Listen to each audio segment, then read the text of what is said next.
realizing that we're in the place that has some of the best inputs for energy in the world, and the place that has the least amount of energy for the people, we realize that you're actually sitting in a perfect storm where Bitcoin mining can solve a major humanitarian need at the same time as making real money.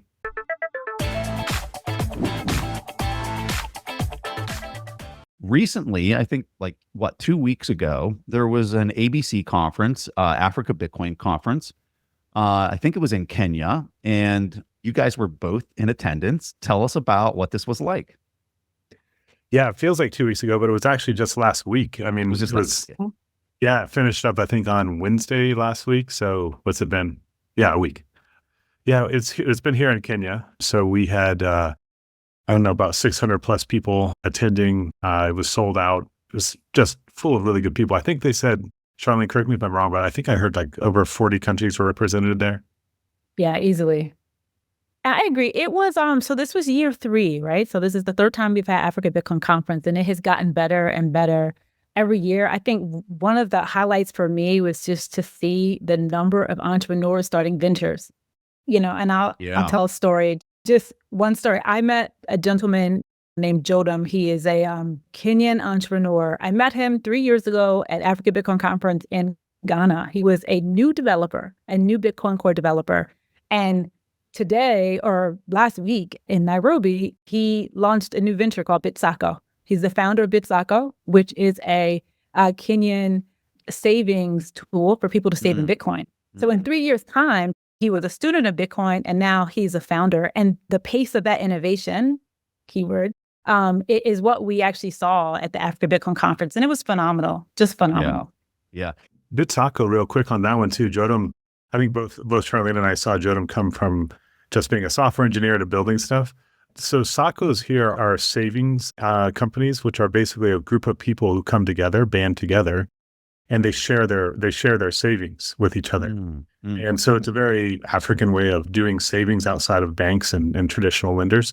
But before he built that, he'd been working on Fediment for the past couple of years. So he was very familiar with it. So he uses the Fediment technology to build Bitsako on top of. And so it's kind of anybody can come on board and build their own little chama, is what we call them here, and do something. But it was just one of really 2 cool new apps that launched at the event.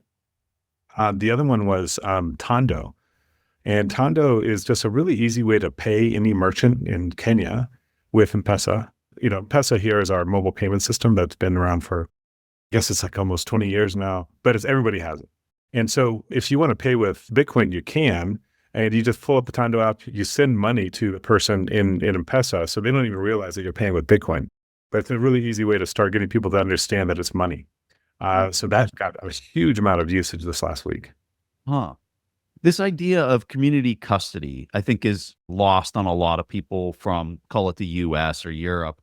Explain this in a lot more detail, and how prevalent is this? If I went to Kenya for the ABC conference, and I was just talking to any random person off the street, would this be an idea, this idea of community custody? Would this be something that most people intuitively understand or are used to? Help us just kind of understand the lay of the land and how common something like this is, I guess. Yeah, sure. So Charlene, feel free to dip in here too, but all over Africa, it's actually usually a lot of women's groups, at least in East Africa, that's where it started. We call them merry-go-rounds or SACOs or chamas. There's different terminology for it. The main idea is that a group of 5, 10, 12 women might come together, and each of them will put in, 200 shillings each month. They'll meet every week or once a month or something like that. They'll each put their money in, then one person gets to take that money and use it for whatever they want that month. And that's kind of where the idea started. It's of course evolved since then into different structures, and it's used differently, and there's different names for it, whether in Southern Africa or in West Africa versus East Africa, but it's really all over the place. So the idea of shared custody of savings has already been here, and it's been here for decades.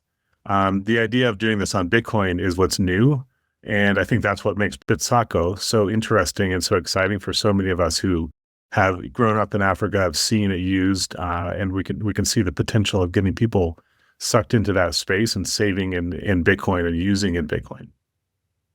And so what's so interesting is that not only is it in Africa, it's in the Caribbean, it's in Latin America. It's a very culturally steeped type practice. I have family members that have them, but it's called a susu, right? So this idea of kind of the collective saving, depending on other family members for some sort of a collective financial goal, it is a cultural practice that is very common around the world. And I think that's what is really great about Bitsaco. They're building on practices that people already do, right? So they're not learning something new. They're not learning to trust each other. They're using Bitcoin as settlements as the technology, but also saving in Bitcoin so that they have kind of a better, longer term financial result. And then the other thing I wanted to point out is that, so I'm a banker by trade. So when I was talking to Jodam about SACOs, I said, that's just a credit union, right? It sounds crazy. It's there's an acronym for it, but it's literally just a credit union. It's member owned. It's a member owned structure. Typically, and in the United States, credit unions are known to be safer. They have better interest rates. They have more favorable terms, and they're a friendlier banking experience. And so that's what they're leaning on as they think about Bitsaco.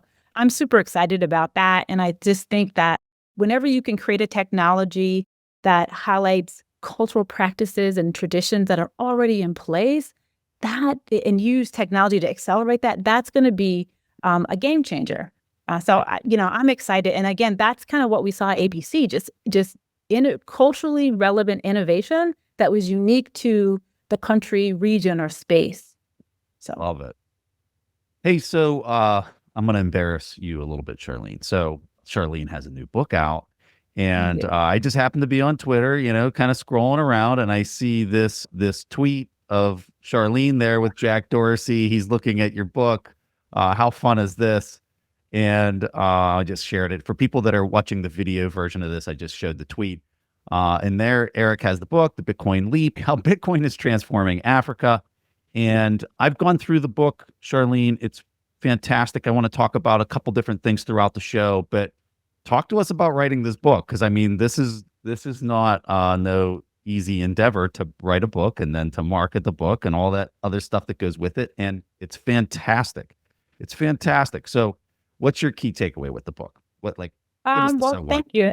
Yeah, I appreciate you mentioning that. So to me, this book is a celebration of African innovation. I mean, hands down. The stories that you hear in this book highlight the incredible transformational change that Bitcoin is having in Africa. And I felt like, so there's so many amazing Bitcoin books, and I love them all. But there is not one Bitcoin book that focuses on the Africa Bitcoin story. And this was very important to me. And I started off as a Bitcoin educator, and I always struggled because, it was easy to tell the story to make Bitcoin relevant for people in the West. Yeah. But when I talk to my friends in Nigeria, they're like, well, what about us?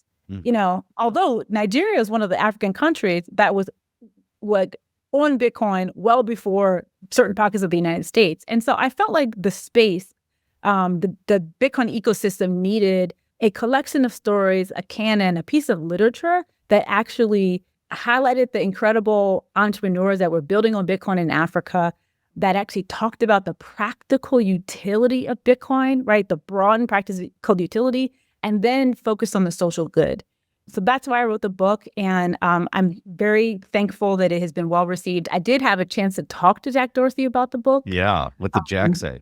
He was excited. So I met him the first Africa Bitcoin conference and interviewed him. We had a great conversation, and I'd like to think we stayed in touch, but he I think has always been, he would retweet some of my tweets every now and then, because I think even 3 years ago, we were very much aligned in the thought that Africa was the most compelling use case for Bitcoin. Yeah. That was kind of my hypothesis 3 years ago. So, reconnecting with him in Nairobi, it was wonderful, because it was a full circle moment. I gave him the book. He said, I'll read it. And I said, let me know what you think. He said he would. So, it was great. Yeah. And he has put his, he's put his money where his mouth is. Standing up the B Trust nonprofit that's over there and investing in startups, and just kind of really, and he's on record saying he believes Africa is the future and where everything's going to be moving here in the coming decades. So yeah, very, very interesting and awesome that you were able to get in front of him and you got the book out there. One of the chapters in the book is titled Bitcoin Mining, Africa's Ultimate Problem Solver. And here we have Erik, who is on the ground, literally doing this. And so I want to get into this idea. I think this is super important for the listeners.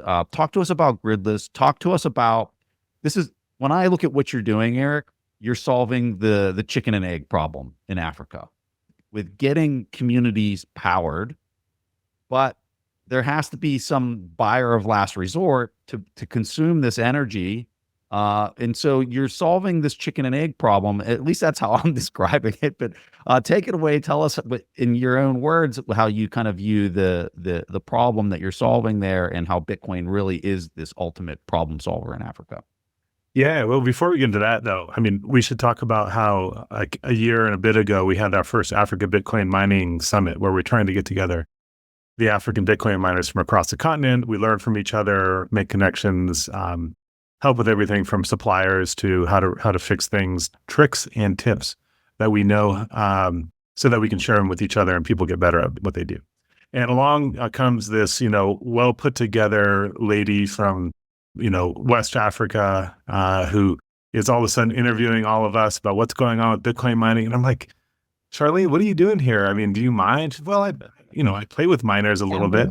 And it was, I think all to tell the story. And she started, did a small video on her trip here, did a bunch of interviews with different people. And Erik, she's an electrical engineer from Virginia. She's got an MBA from Duke. Like, she doesn't tell anybody this kind of stuff, but yeah, she comes in and she's like interviewing people on miners, I'm sure, and just like smarter than. Keep going. Sorry to interrupt. Things that should never be said. Than the rest of us who actually do the mining, right? That's the thing. She could say she's like running around doing all this stuff, and I'm like, what's she doing all this for? Maybe it's for the podcast. Maybe it's for this, little film she's doing. I had no idea that, at least at that point, that she was writing the book. And so it was cool when I finally got the book like 2 days ago, I looked into it. I went straight to the mining section, of course, and just read up on the different stuff. And I was like, I think she got a lot of this, as she came and met the people at the conference there. So yeah. And mining, just generally speaking, has gone a long way. So like last year in September at the African Bitcoin Mining Summit, there's like 7 or 8 miners there from across the continent. This year we had it a year later in Ethiopia. And, at the point we had it in Nairobi in 2023, I'd say there's a couple megawatts under use, right? Like definitely under 50 megawatts under use in most of the continent. By the time it had passed 1 year, we were at 600 megawatts in just Ethiopia had been added, not counting what had been added in Nigeria and in Kenya and in other places. So we're seeing a massive increase in the amount of in energy being used and monetized by Bitcoin mining. And I think we're just at the beginning of it. Like if I look at kind of broad space, I see the demand for energy increasing in Europe and the US and other kind of more advanced countries in the world. And what I think that's going to do is it's going to increase the price for energy. And that means that Bitcoin mining will go to places like Africa. And I think we're going to have a larger and larger footprint of that Bitcoin mining globally as the years progress. Yeah. So real quick on Gridless, it's like we've been, I think a number of people have heard of what we do in the past now, which is we've been looking for people who build stranded power, which basically means you're running in some off-grid energy site. Maybe it's biomass, maybe it's hydro or geothermal. Solar tends to not be very good, by the way, for mining, but the others are great. And they built it, but the community around that site only uses 30% of the power. So you build 100 kilowatts and 30 kilowatts is used. That means there's 70 kilowatts left over. And so we'll bump along into that little community. We'll talk to the energy guy who built it, and we'll say, "So what are you doing with the rest of that power?" And he's like, "Well, nothing." And we say, "Well, how about we take it off you, right?" And he's like, "Okay, well, I want to charge 7 cents for this." Well, we can't pay for it directly, but we can do something like a revenue share. Can we tell you about Bitcoin? And they've never heard about Bitcoin. And so, or they've heard about it, but they really don't know what it is. And then we'll walk around the site, we'll look at it, and they'll be like, and we'll come back to the to the room that they're in, and we'll say, okay, so what do you think? We can bring a mining container here, or maybe just a couple of shelves of miners. We can put them in there. We can monetize this energy. And when your community turns on a new maize mill, or they turn on their lights in the evening, we'll power down miners automatically. It's this perfect kind of demand response. He's like, oh, that sounds amazing. Will you pay 5 cents? And we're like, what? No, we don't. We can't pay you cash for this. But you can make a revenue share. You'll earn part of this Bitcoin, and that gets paid to you every day. And they're like, well, how much is that Bitcoin worth? Well, it changes. Now that, you got all these complications, and at the end I say, listen, how much are you getting paid today? It was nothing. Would you like something more than nothing? And they like, yeah. Okay, well, let's just try it. And so we often show up and we say, let's just set something up for a few months. Yeah. And see how it goes. And we set up, we get a mining container there, it's on in 3 days, and all of a sudden they're earning money, and they're like, oh man, this is amazing. And then we usually tell them to sit on it, but this is the beginning of the orange pilling of that energy producer. And we've now gone on to where there's one of our partners we've done 2 sites with now, and we're looking at a couple more with them. So it's worked so well as coming in as a buyer of last resort that they want to bring us on as they build new sites, so that we become an anchor tenant from the beginning. And then there's 2 new sites down in Malawi that we're looking at that will also be coming in with a partner that we've already had before. So yeah, that's what we do. Gridless comes in and helps kind of make off-grid energy profitable with Bitcoin mining. The thing that's so exciting for me, I'm sorry, Charlene, go ahead. I was just going to add, Erik kind of blew through this, but Erik spearheaded the start of the organization called Gamma, and that literally seeded other Bitcoin mining companies in Africa. And they didn't have to do that, but they literally have allowed other Bitcoin miners to start up, giving them, so definitely tips and tricks, but just kind of giving them the playbook to actually start their businesses. And I think that's really significant, because in the book I talk about that selfless leadership, and I give Gridless credit, because not only did you guys start Gamma, you also open source the blueprints to your mining container. That's significant. Again, other companies would have kind of held that information close to the vest and built in secret, but in true like open source Bitcoin-esque form, you guys are really, focused on the collective and making sure that the ecosystem grows. And I think that's to Gridless's credit. Yeah. I'll tell you a funny story about that, Charlene. We were sitting there, so Bade, who I think you've met, is our mechanical engineer, and he's worked with me for like over a decade in past businesses. It's really good. And he had designed our Bitcoin mining container. We'd gone through a couple iterations, and it was just before the Africa Bitcoin Mining Summit in last year. I said, okay, hey, I need all the designs, because I'm just gonna publish them to everybody so that they can get them too, so they don't have to start from scratch, because not most people won't have a mechanical engineer in their back pocket that they can put to work on designing a container. And Right. he's like, Erik, are you sure? Why don't we just sell the plans? I was like, listen, it's just not how we make our money, right? It doesn't actually matter. So how about we have a license for agreement with them? He's like, coming up all these things, like, buddy, I understand why you're saying this, but the reason that I love Bitcoin mining is I have no sales, I have no marketing, and I have no customer service. I don't want any of those things. So let's just open source this, and we'll make our money off mining like we normally do. And much to his chagrin, we went ahead and did it. And now he's getting, he's on call with different miners who are trying to use those same designs to build stuff in Nigeria and Ghana and elsewhere. So it's been kind of fun to see. But the reality is that we don't make our money off of it. Why should we focus on that? And we're open source kind of guys anyway, so we like it when more people can do more stuff. Erik, when I hear what you guys are doing, the thing that I find so exciting is you have, going back to this idea of the chicken and egg problem with energy and powering and just competition. So when a community doesn't have access to just energy abundance, how can you possibly think that that community can compete with others that are we'll just take it to an extreme. Not only are they powered, but they have access to AI and all these other things. Like, your ability to leapfrog and just do more with way less starts with energy. It starts with having a powered community and the ability to power tools, to whether the tool is AI or, some type of jackhammer or whatever, just to be generic, right? And so when we look at what you're providing, that buyer of last resort is saying, hey, you can come into this community, that community, you name it community, and we can build infrastructure now. And we know there's going to be a buyer that's interested in consuming this electricity, even if we built this today and only 10% of it was being used naturally without any Bitcoin miners. Now all of a sudden we can build any size power plant, and as long as we can produce the energy for a pretty cheap price, which my understanding in Africa is that's pretty much the case all around, and there's tons of natural resources to tap into, whether it's hydro or whatever. And so now you're really kind of changing the competitive landscape because of Bitcoin mining. And nothing, to my knowledge, has ever existed in history that could provide such a service to allow this issue of the chicken and egg to disappear. It seems though that, based on what you said, it seems that today and the start, which I would call this prototyping versus where I think this is all going in 10 or 20 years from now, is there's energy infrastructure that's already been built that is producing way in excess of what the local community is demanding. And you're coming in and demonstrating how you can consume all of this.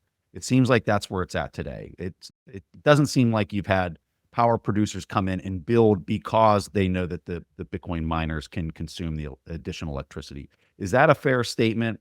And if so, do you see that shifting anytime soon based on what you've demonstrated through a lot of this prototyping? So this is a slide I like to use to talk to people about things. So the global access to electricity today is 800 million. 600 million of them are in Africa, right? Those are people who do not have any access to electricity. But if you look at this research paper that was done this year, 14 years ago in 2010, we had 1.4 billion people without electricity across the world. And that number's dropped to the 800 million that we see today. But look at the bottom, sub-Saharan Africa. It's remained exactly the same at 600 million, right? Mm-hmm. Why? Why would we still not have enough electricity in Africa? That's the kind of thing that bothered me when we started this whole process of Gridless. Is I understood Bitcoin mining. We went in there, we started doing it, but it just made me start wondering, why is it that we don't have enough electricity for everybody? What's going on here? And so I had to do a ton of reading to understand what was setting this problem up. And, the thing that was bothering me was like, there's this problem of lack of energy across Africa, and everybody knows it. Okay, so why are we not building more electricity? And the answer really quickly came down to this, was that the national power grids and utilities, they built about as far as they can to get a return on investment, right? They won't get a return on investment by punching power into these, very far away communities that are distributed over large amounts of space. So they don't.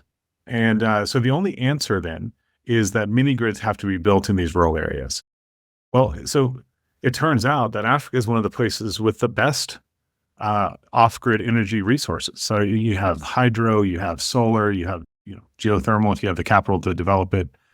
You have wind, all these kind of things that actually make it really easy to bring in off-grid energy. But then, so why are investors not investing in off-grid energy if there's a buyer there, right? And the answer for that is it's a stupid investment. It just doesn't make any sense because there's not enough people who can pay for it. So if I'm a poor rural African, how am I going to pay enough money to pay back a $2 million investment in energy? It just takes too long, right? And so I can buy an LED light bulb or I can charge my phone, sure, but that doesn't use very much power.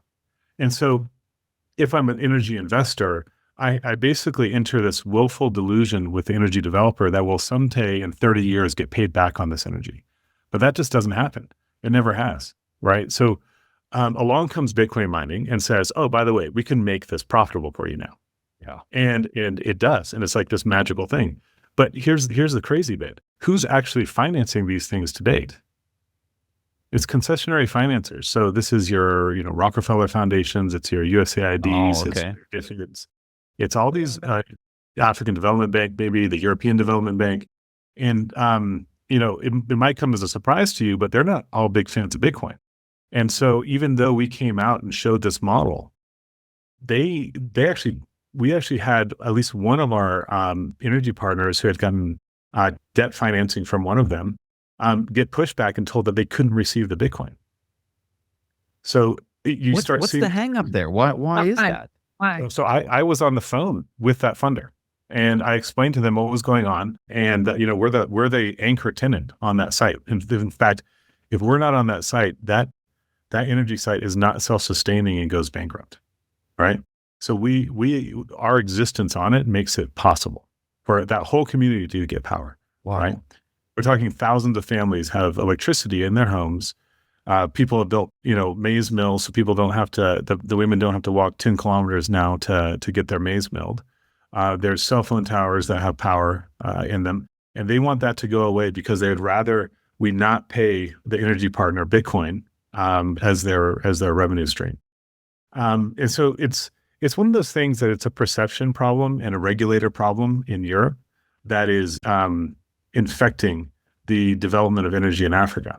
So that then led us to think, okay, well, if that's the case, and the financiers, and if we know that the symptom that we've been solving for is that is making energy profitable, the disease is actually we're not building enough energy. All right, so how do we build more energy?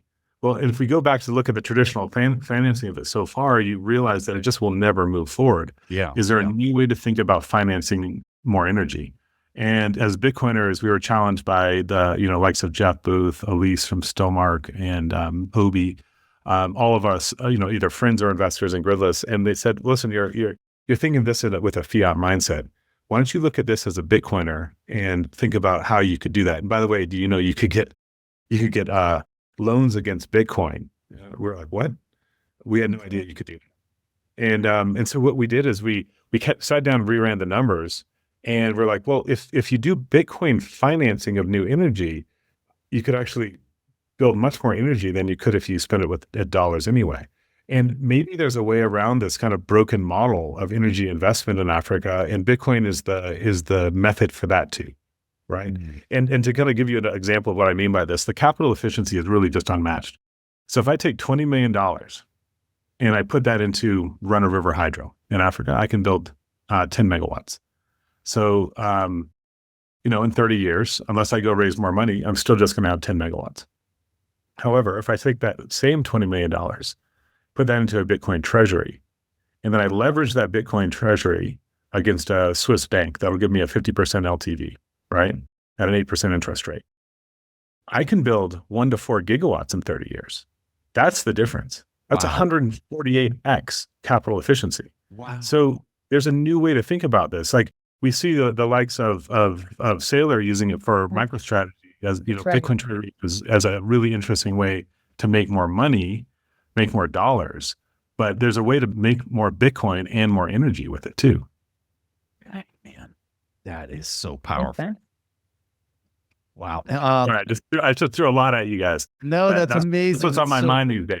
It's I think your average Bitcoiner is thinking the same thing. We have all of this Bitcoin. We don't want to sell it. We don't want to pay capital gains. Can we lend against it? It's the same model. And the retail level, it's just, hey, I don't want to pay taxes. And the corporate level, it's, how can I make my money work for me? I mean, it makes sense. I think Saylor is pricking the consciousness of everyone and saying, is it the Bitcoin first approach? Are you really being a good steward with your resources? So, I mean, it makes a lot of sense. I'm just excited for where this goes, because when you show that comparison of the numbers, all of a sudden you're highly incentivized to act in this manner and to build out the energy in these locations. And I can't even imagine the unlock from a talent standpoint of what happens when you start doing this over the next decade or two. It's going to be mind-blowing. I just want to tell a story because I think you have kind of you have Marathon that's playing in Africa, you have Gridless, and then you have some of the smaller players. And I just want to tell a quick story about a smaller player. Yeah. Because the marketplace is open for everyone to win. And so in 2022, I met Yasar Siambola, and I give him credit. He was the first person. He's a Nigerian Bitcoin miner. He is the person that explained Bitcoin mining to me, because I met him on Twitter. He was like, I'm mining Bitcoin in Africa. And I'm like, what?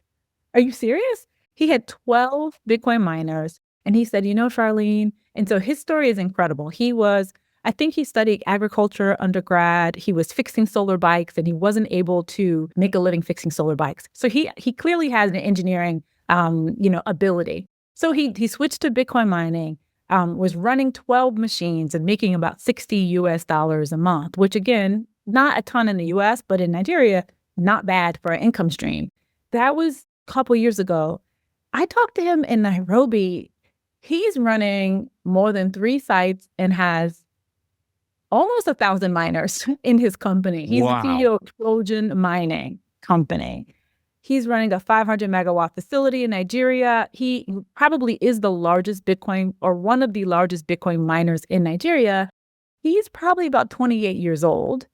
He has employed his brother, many of his friends.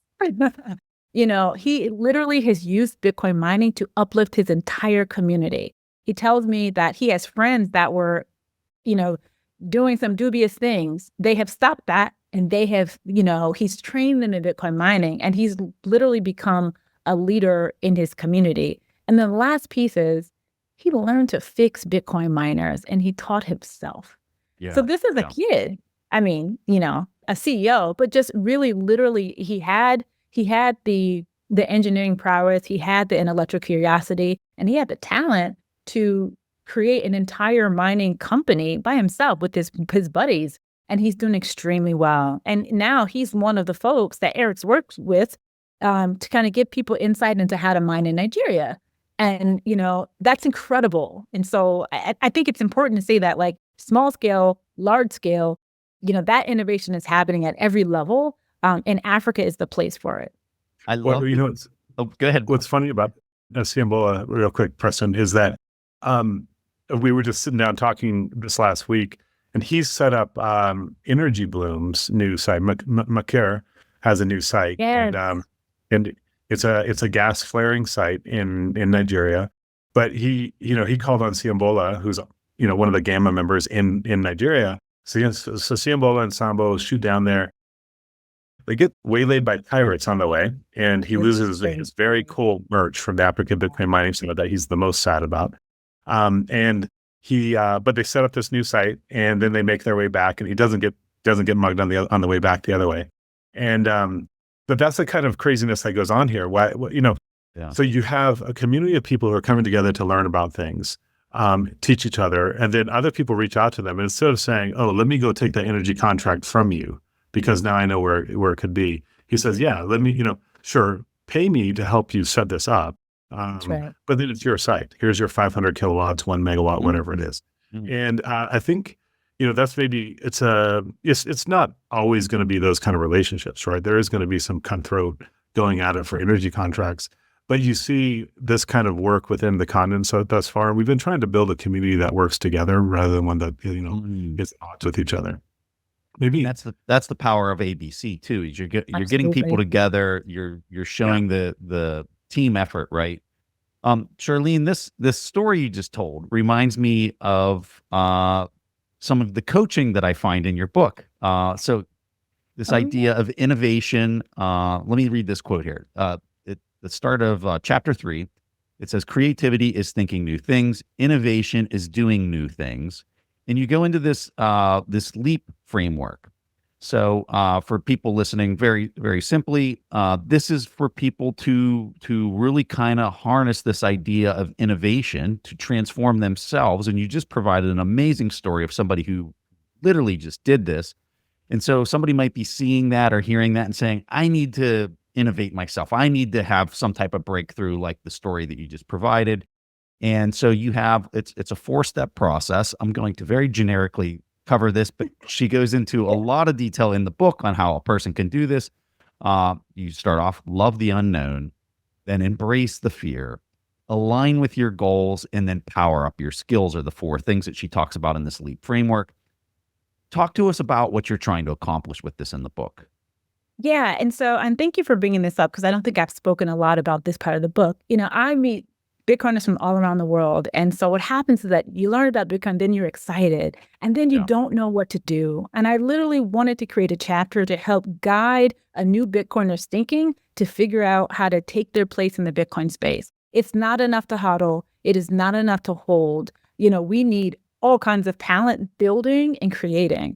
And so I actually tried to think about my journey and created this framework so people can figure out how to plant the seeds of innovation in their own lives. And so I really hope that people use this chapter to inspire themselves to build in the ecosystem and don't be compelled. You don't have to be a developer. You don't have to be a miner. You literally could be a content creator and make an incredible impact on this ecosystem. I just would like people to read the book and then take action. This is probably one of the most fun chapters. And, particularly women, sometimes women can be intimidated in the Bitcoin ecosystem. Yeah. And so I really hope that if women who read the book, I really hope that they decide, okay, well, I'm going to figure out how to lead. I'm going to take Charlene's framework, apply it to what I can do, and really make an impact in the ecosystem. I love Well, it. speaking about women too, I mean, you've been doing some stuff with the women in the community with events around AVZ and stuff. Holding Bitcoin is the best way to protect your family from the threat of fiat currency collapse. And few people understand this better than Tony Yazbek, cybersecurity expert and founder of the Bitcoin Way. Tony was in Lebanon when the currency imploded. He's seen the chaos that erupts when the ATMs stop working and the bank accounts get frozen. He knows what it's like to lose everything. But with his cybersecurity expertise and by fully adopting Bitcoin, Tony was able to engineer his escape. And now Tony and the Bitcoin Way team work to make sure this never happens to you. With over 25 years of experience, their expert training empowers you to self-custody your family's Bitcoin the right way, secure your devices and protect your privacy, develop robust inheritance plans, and secure for Plan B citizenship. The Bitcoin Way can transform you into a sovereign individual. You just need to take the first step. Schedule a free consultation today at thebitcoinway.com/TIP. Oh, yeah, that's right. So a couple of years ago, I started something tiny called the Satoshi Sister Circle. And so it was an idea. I'll give Natalie Brunel credit. I'm a huge fan of Natalie. She's a good friend of mine. Natalie has done amazing work, creating a space for women in the larger Bitcoin Magazine conference. And I spoke at one of her first events, and I said, and it was incredible. We had 200 women from all around the world. It was in Miami. And I was like, this is amazing. Can we create something like this for ABC? And so that same year, I went to Ghana and said, can we just have a women's brunch? I really would like to bring women together in the space so that we can start to think about how we want to make an impact. It was a small brunch, but it was great. And so many women came up to me and said, we need this. And so from that point on, we had another women's Satoshi Sister Circle brunch that was in Nairobi, and Gridless was a sponsor. So thank you, Gridless. Betty was a sponsor. Thank you, Betty. And it has developed into a global empowerment network for women in the ecosystem. We are starting a mentoring program, which I'm super excited about. And we would really like to grow women in the space. If they want to be employees at fantastic Bitcoin companies, great. If they want to be entrepreneurs, we want to support them in that. Or if they just want to be creators. But we want to move people from this spectator view of Bitcoin to an action-oriented view. And so hopefully the Satoshi Sister Circle organization will enable that. Guys, I got to tell you a funny story that happened to me.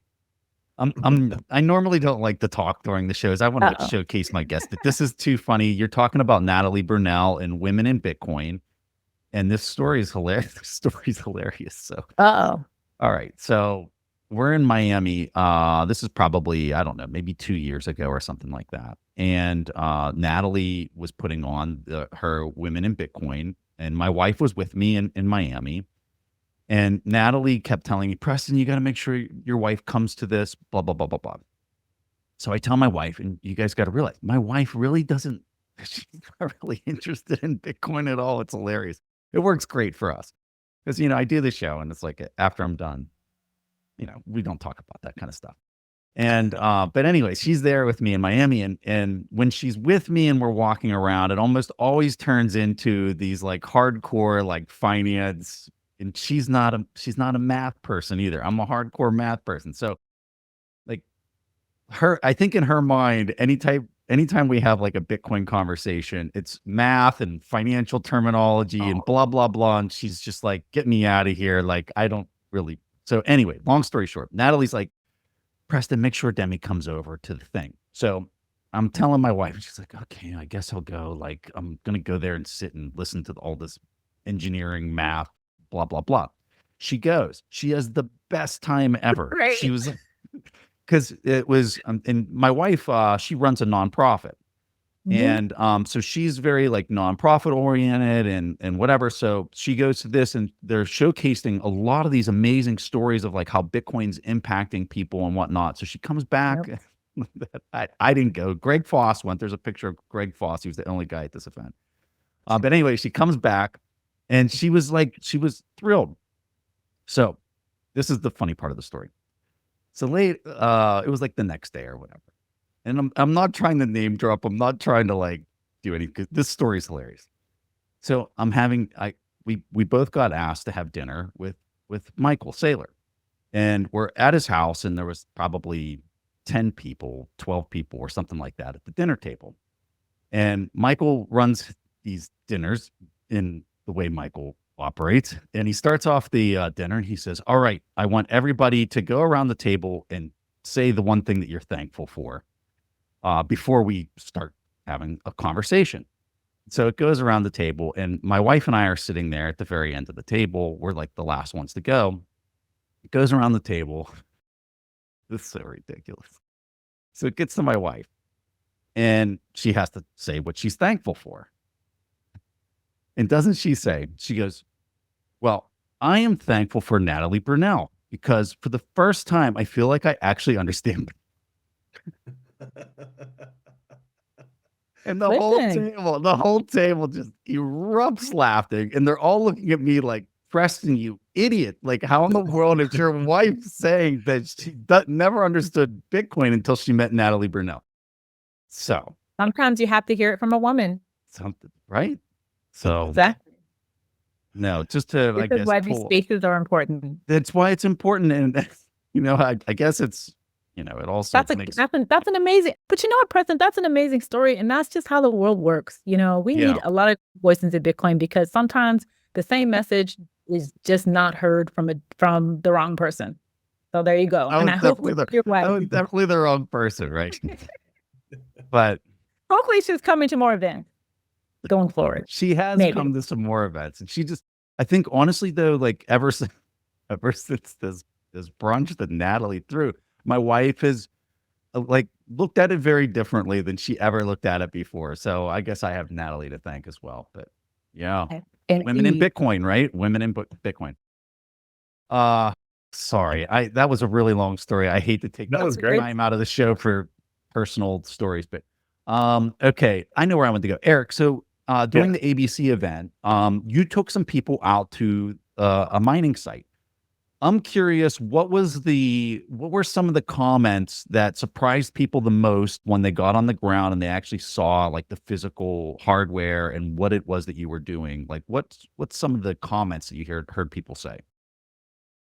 Oh, like, oh, didn't realize it was this easy, or you make money doing this. Oh my No, no, I'm just kidding. They didn't say that.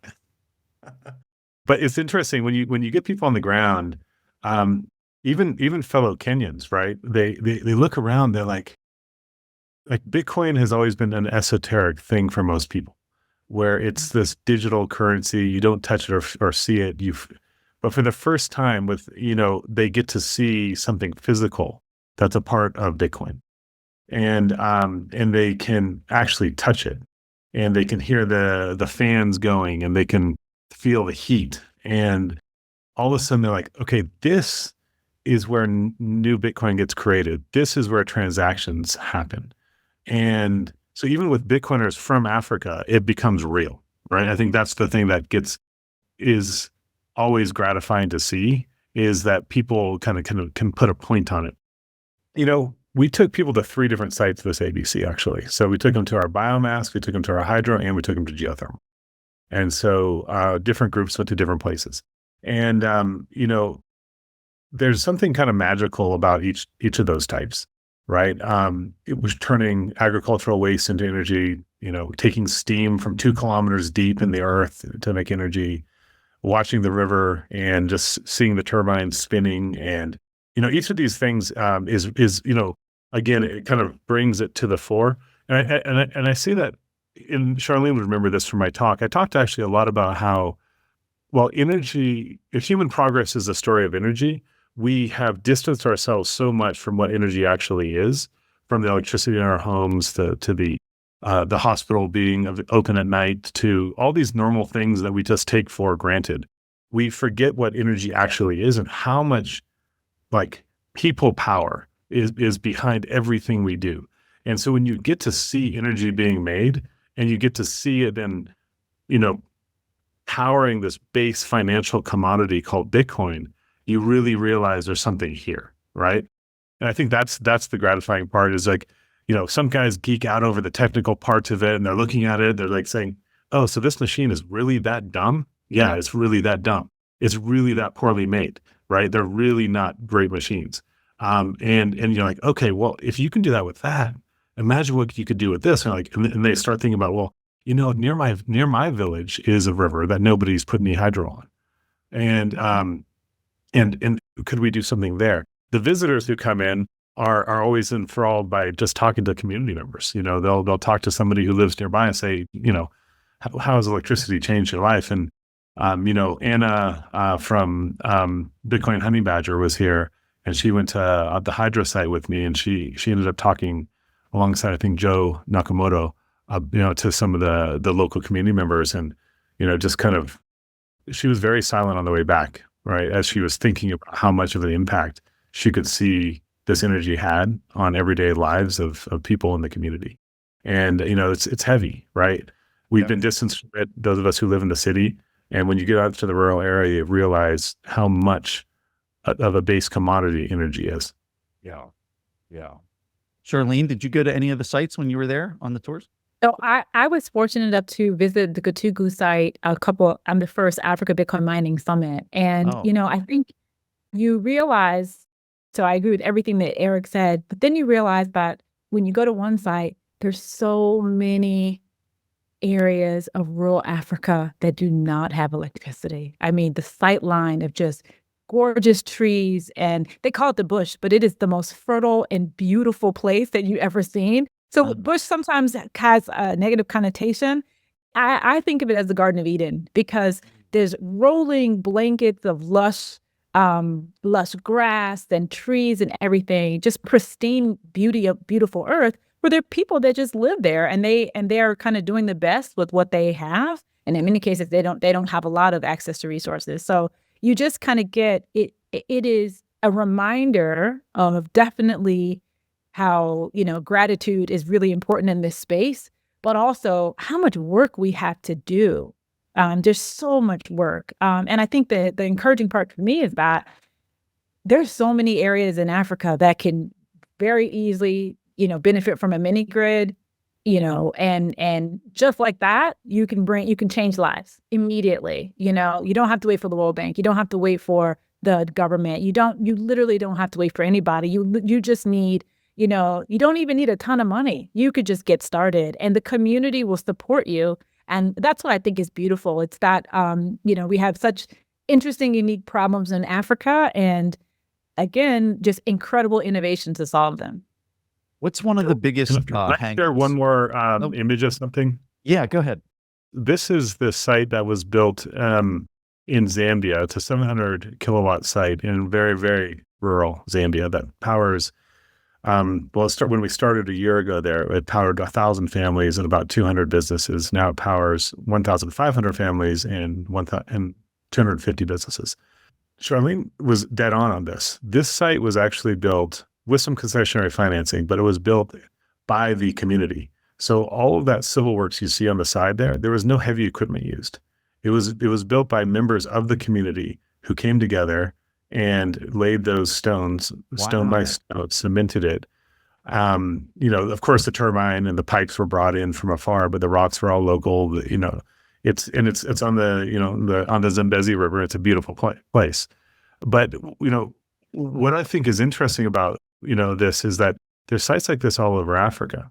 One of the things I talked to is this slide, which is this map shows all of the hydro available across the continent, sub-Saharan Africa. And there's 400 gigawatts of energy available. 40 gigawatts have been built. right? And you can see from this that there's actually very small sites as well as large sites on this map in the red and blue dots. That there's so much more to be developed. And Charlene's right. We don't need concessionary financing to build this. We don't need a bunch of aid money to do this. This can be done as Bitcoiners, as investors, just with Bitcoin mining being a part of it. It completely changes the dynamics of what we have in front of us, and realizing that we're in the place that has some of the best inputs for energy in the world, and the place that has the least amount of energy for the people. We realize that you're actually sitting in a perfect storm where Bitcoin mining can solve a major humanitarian need at the same time as making real money. Yeah. Yep. Wow. What would you guys say is one of the main things that are preventing growth or preventing Bitcoin from really kind of taking hold? Is it policy? Is it, I think there's two sides to that. Maybe, and I'm not probably best versed at the first one, which is maybe Charlene. I think there's two sides. There's the use of Bitcoin, which is by everyday people just in their daily lives, saving, spending, whatever it is. And then there's the generation of Bitcoin around energy. So those two sides of the spectrum. I'll let Charlene speak to the first one now. Yeah. So the use of Bitcoin, that's leaning into this idea of policy. It's a patchwork of policy across Africa, some very restrictive, some very favorable. And, sadly, in places like Nigeria, where you have arguably the largest P2P volume, or at one point the largest P2P volume, the Central Bank of Nigeria, the SEC, which is their regulatory body, they have been very aggressive in a very negative way against Bitcoin and crypto, because, a couple of years ago, they actually blamed it for the devaluation of the Naira. Well, we know that's not the case. Sadly, the currency in Nigeria has been troubled for the past 60 years. It had nothing to do with Bitcoin. In fact, because of the economic decay of the currency in Nigeria, that is why you saw that peer-to-peer volume going to Bitcoin in Nigeria, because Nigerians were like, wait, we need better purchasing power. We need a better store of value. We need sound money. And again, not because the government said so, not because a company said so or a foreign body said so, but literally there was a clear and present need for better money. And so, I think the regulation is catching up. It's getting better.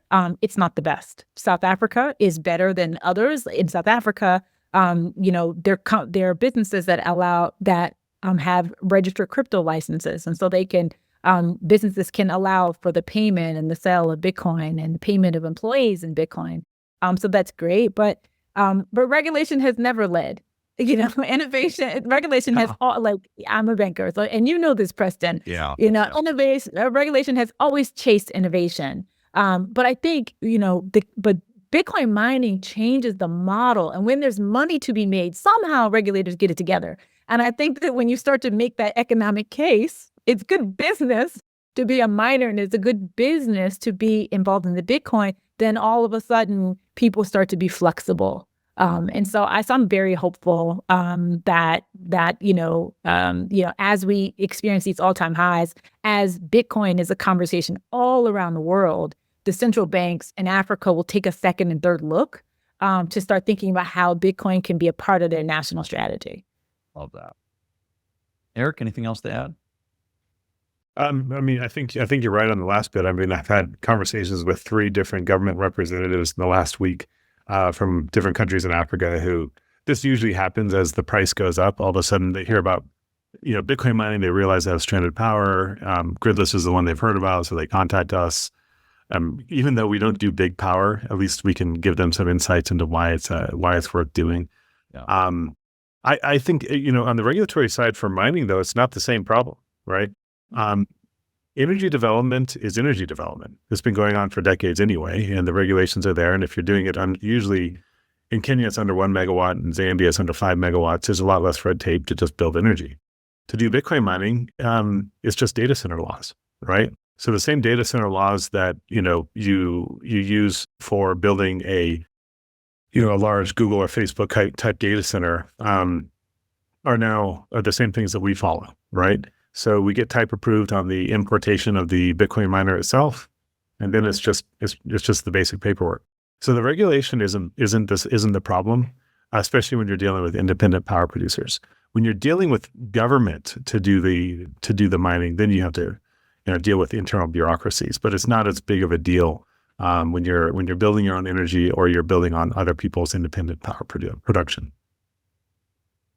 If a person's hearing this and they want to have an impact in Africa, I know the B Trust Foundation, I don't know, do they take donations, or is that just kind of Jack and Jay-Z's own? Do you know if they take donations at B Trust? I think they would be open to it. I know the folks there, they would be open. Okay. Can I just say, like, that? Yeah. Well, we mentioned at the ABC, they had their first B Trust Developer Day, and they hosted 250 Bitcoin Core developers. It's amazing. Yeah, so they're training these folks up to hopefully go run Bitcoin companies or contribute to Bitcoin Core. So, I would venture to say that they would be very open to taking donations because they are a grant-making body, but also a training facility. Okay. Yeah, they do.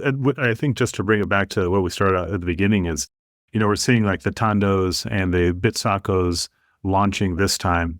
And but a lot of that generation of Bitcoin software engineering talent has been driven by B-Trust on the continent. Kala was soaked up and became B-Trust builders. We're seeing a few other initiatives, but the main thing is that they've put a few years now into and a lot of money into getting giving grants to these young entrepreneurial software engineers. Some of them get jobs at other Bitcoin companies, and some of them end up building their own apps and services. And so we're starting to see the fruit of that labor. So I think what B-Trust has done and the seeds they've planted will continue to bear fruit for the coming years. And I see there's a website, btrust.tech. We'll have a link to that in the show notes. Guys, thank you so much for making time. This was such an exciting conversation. And I think it's just, I don't know, I'm just so excited about this. And I think it's going to be massive in the coming decade or two. And I mean, you guys are spearheading so much of this, and being able to come on and just kind of illustrate some of these examples is just so illuminating to myself, and I'm sure to the people listening. So give people a handoff to I know you guys are both active on X, but also give people a handoff. I know, Charlene, your book or anything else that you guys want to highlight. Charlene, go first. Sure. Please feel free to follow me on Twitter at Charlene Fadirepo. You can also follow the Satoshi Sister Circle. If you're a woman that's starting their journey in Bitcoin, we welcome you. We'd love to support your journey. So we're at Sat Circle. If you follow me, you can follow Satoshi Sister Circle. And then, of course, if you feel so inclined, check out my book, The Bitcoin Leap. It is available on Amazon.com. I think it'd be a great Christmas gift for anyone that's just starting their Bitcoin journey and they want to understand the real impact of Bitcoin. Thanks. Eric? Yeah, well, Preston, first, I'm not going to let you off the hook. If you said you're this excited about Africa and Bitcoin, then, are you going to come next year to the Africa Bitcoin conference? I need to come. I think that's a yes. Yeah. Well, you really need you to come. That's not a commitment yet, but, we'll work on you. So here's my challenge. My New Year's resolution is I'm going to dial back the yeses always in 2024. That's why I traveled so much in 2024. Do you say that every year though, Preston? Because I know. We all say that every year. I know. And well, listen, we're not asking you to travel to a lot of places. We're just asking you to travel to our place. Okay. Honestly, so this would be my priority.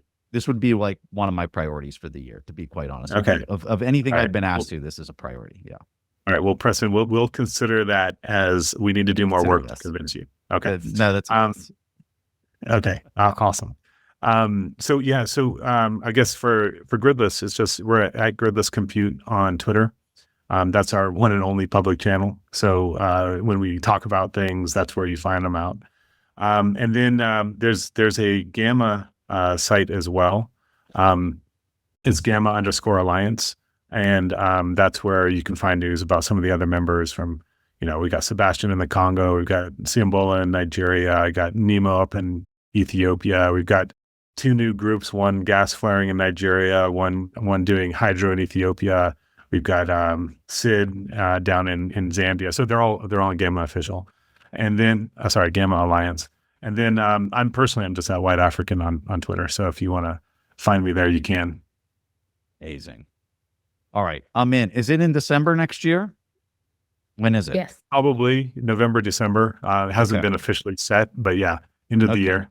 Okay. And they I gotta get haven't on- set the location too. So the Oh. question could be someplace really fun. Oh, I can't wait. All right. Just tell me the dates. I'll get it on the calendar and I will be there, sir. Oh, okay. Got it. All right. That's Okay. a commitment. It is a commitment. Yeah. All Thanks, Preston. We're going to hold you to it now.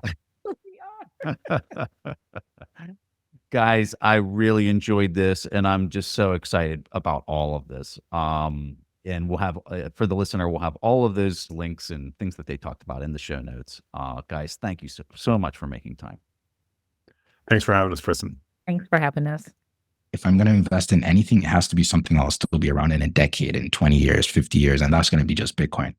So a lot of people have started to realize that over time. So a lot of that has shifted. And specifically with Africa, the idea for me was, if I am going to provide value to the investing space, one thing I can do is to look at where the asymmetric bet can be the largest, but wouldn't require as much infrastructure, which is Africa.